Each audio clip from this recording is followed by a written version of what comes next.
Washington, D.C., October 13th, 1792. For the stone! A group of Freemasons perform a sacred ceremony in which they lay the first stone used in the construction of the White House. The large stone is intended to be the foundation of the southeast corner of the building and is referred to as the cornerstone. When the White House cornerstone was dedicated, there was corn, wine, and oil poured on top of it. It's the corn of nourishment, the wine of refreshment, and the oil of joy. And that really expresses the hopes of the Masons involved for the success of not only that building, but what it represents, the system of government, and by extension, the nation. Wine, please.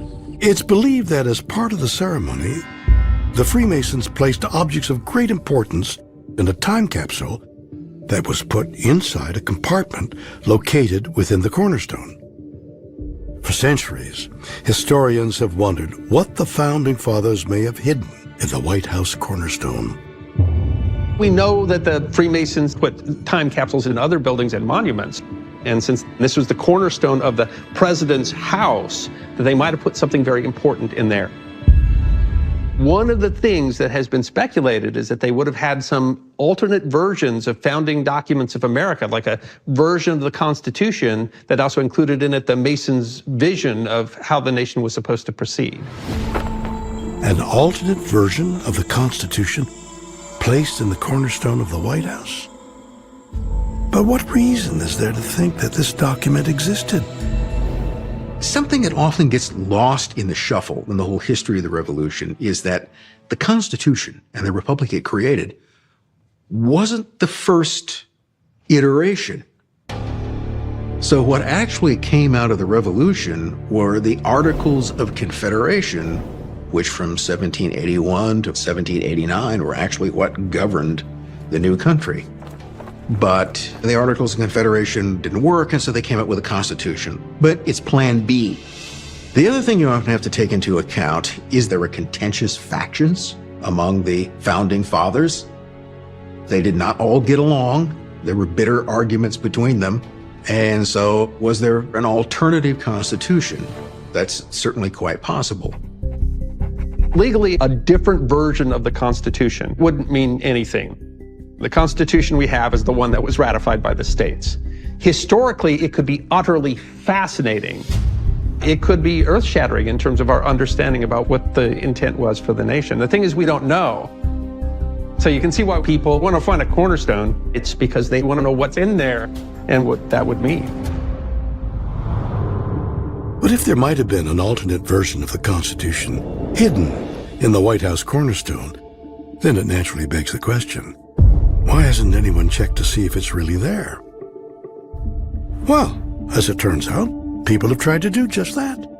But curiously, the cornerstone of the White House has never been found. The cornerstone was supposed to be in the southeast corner of the White House, and the ceremony was reported on, and then that cornerstone has never been seen since. It seems to have just kind of disappeared from history. So it leaves you the question, where is it?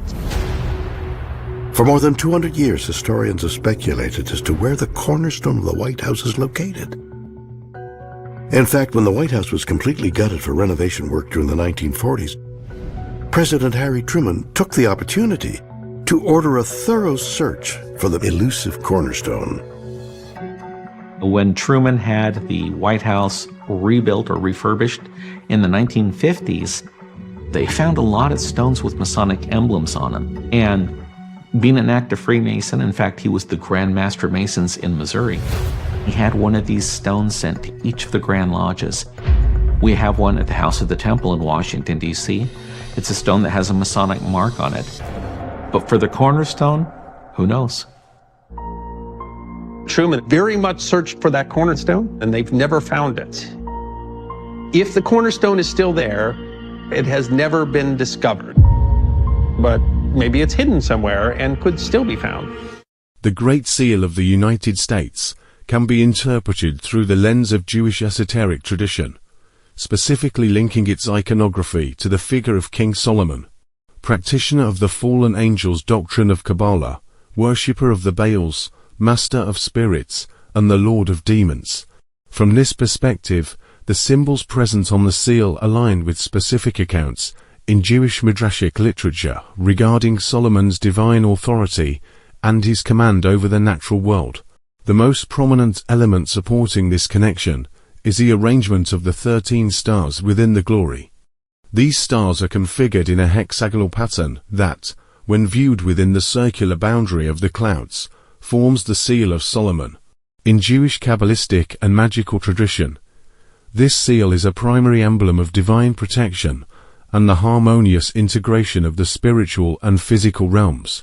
The composition of two equilateral triangles, each containing 360 angles, one upward pointing and one downward pointing, articulates a structure of 33, which together synthesize into the 6 points of the hexagram. The presence of this configuration suggests a nation structured according to the same geometric and spiritual principles associated with the Solomonic reign. Furthermore, the central figure of the eagle is identified as the specific, divine eagle described in Jewish law as the creature upon whose back Solomon traveled. In this context, the eagle is not merely a national emblem, but is the celestial agent that serves as a vehicle of Solomonic authority. By incorporating this figure, the seal symbolically mirrors the accounts of Solomon's ability to survey his domain from the heavens, representing a sovereignty that is both far-reaching and divinely sanctioned. The following quote comes from William Cooper's book Behold a Pale Horse, quote, "The numbers 3, 7, 9, 11, 13, 39, and any multiple of these numbers have special meaning to the Illuminati. Notice that the Bilderberg group has a core of 39 members who are broken into 3 groups of 13 members in each group.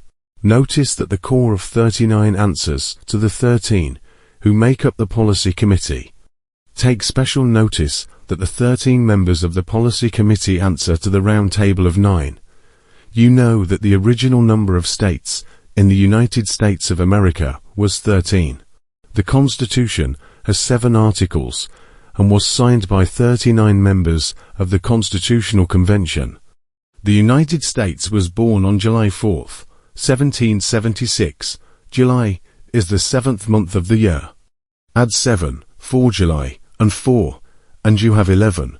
1776 equals 21, which is a multiple of 3 and 7. Add to plus 1, and you get 3. Look at the numbers in 1776, and you see 2 7s and the 6, which is a multiple of 3. Coincidence, you say. I say, baloney. And I'd really like to say something a lot stronger. For those of you who still say it's accidental, however, I offer the following evidence. I could write a book just on numerical links, but I won't. The number pattern William Cooper made reference to in his book is a number pattern that can be seen in the image on screen. It took me 2 years to decipher Cooper's original quote, and once you understand it, everything begins to fall into place.